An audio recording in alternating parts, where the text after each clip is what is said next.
মায়ের সমতুল্য একজন নারীকে ধর্ষণ করলো কুলাঙ্গার এক যুবক। এই কুলাঙ্গার তার মা বোনকেও ধর্ষণ করতে বিন্দু পরিমাণও দ্বিধাবোধ করবে না। যে দেশে না আছে সঠিক বিচার, না আছে সঠিক নিয়মের আইনের যথাযথ ব্যবহার থাকলে এদেশে এত দুর্নীতি অথবা অপরাধের প্রবণতা বাড়তো না।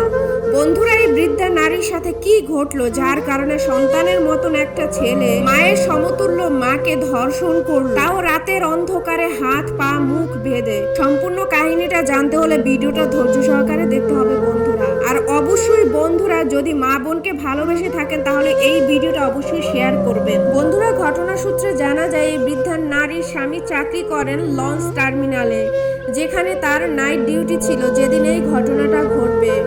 সেই কাজের সুবাদে স্বামী সেখানে রাতে কাজে চলে যায়। রাত তখন গভীর। এই বৃদ্ধা নারী ঘুমে অচেতন অবস্থায় ঘুমিয়েছিল।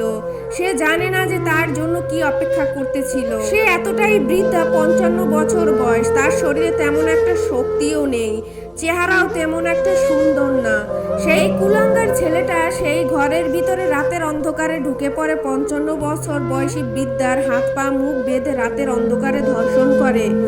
একই সেই ভুক্তভোগী নারী জানায় তার গলা এবং শরীর এমন ভাবে চেপে ধরেছে এই কুলাঙ্গার ছেলে, তার মনে হয়েছিল যে 1 সেকেন্ডের ভিতরে তার জানটা বোধহয় বের হয়ে যাবে। কতটা নির্দয়, কতটা নিষ্ঠুর এবং কতটা জঘন্য হলে মানুষ এই ধরনের কাজ করতে পারে বন্ধুরা। পরবর্তীতে সেই ধর্ষণকারী সেখান থেকে পালিয়ে যায়, আর ভুক্তভোগী নারী সেই রাতের অন্ধকারে ঘরের ভিতরে বসে কান্না করতেছিল।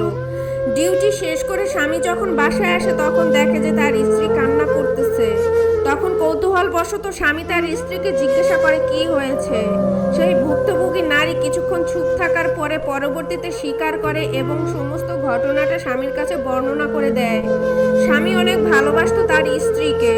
এই ঘটনার বর্ণনা শোনার পরে স্বামীর চোখ ছলছল করতেছে, কান্নায় ভেঙে পড়ে স্বামী। সন্তানের বয়সী একজন ছেলে তার মায়ের সমতুল্য মাকে ধর্ষণ করে, এর থেকে জঘন্য আর এই পৃথিবীতে কিছু হতে পারে না। এই ছেলে তো তার মা বোনকেও রাতের অন্ধকারে ধর্ষণ করতে পারে বন্ধুরা। পরবর্তীতে সেই ভুক্তভোগী নারীর স্বামী থানায় গিয়ে একটা সাধারণ ডায়েরি করে এবং আহত অবস্থায় সেই নারীকে মেডিকেলে ভর্তি করানো হয়। বন্ধুরা, আমরা কোন সমাজে বসবাস করতেছি জানি না। আজকে দেখেন এই ছেলেটা 1 দিন 2 দিন সাজা পাবে, তারপরে জামিনে ঠিকই বের হয়ে যাবে। কিন্তু সাধারণ জনগণের উচিত ছিল এই ছেলেটাকে ধৈর্য যদি গণপিটুনি দিত তাহলে হয়তো এর শাস্তিটা পেত। বা আমাদের বাংলাদেশে যদি এরকমের আইন হতো, জনসম্মুখে ধর্ষণকারীর শাস্তি হবে, সাজা হবে মৃত্যুদণ্ড সর্বোচ্চ।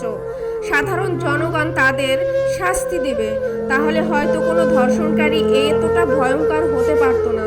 দিন দিনে আমাদের সমাজটা নষ্ট হয়ে যাচ্ছে। এটা কি বঙ্গবন্ধু শেখ মুজিবুর রহমান দেশ স্বাধীন করেছিল? এটার জন্যই কি লাখো লাখো শহীদের প্রাণের বিনিময়ে বাংলাদেশ অর্জন করেছিল স্বাধীনতা? বন্ধুরা, ভিডিওটা যদি ভালো লেগে থাকে তাহলে শেয়ার করে অন্যকে দেখার সুযোগ করে দিবেন। ধন্যবাদ সবাইকে এতক্ষণ সাথে থাকার জন্য।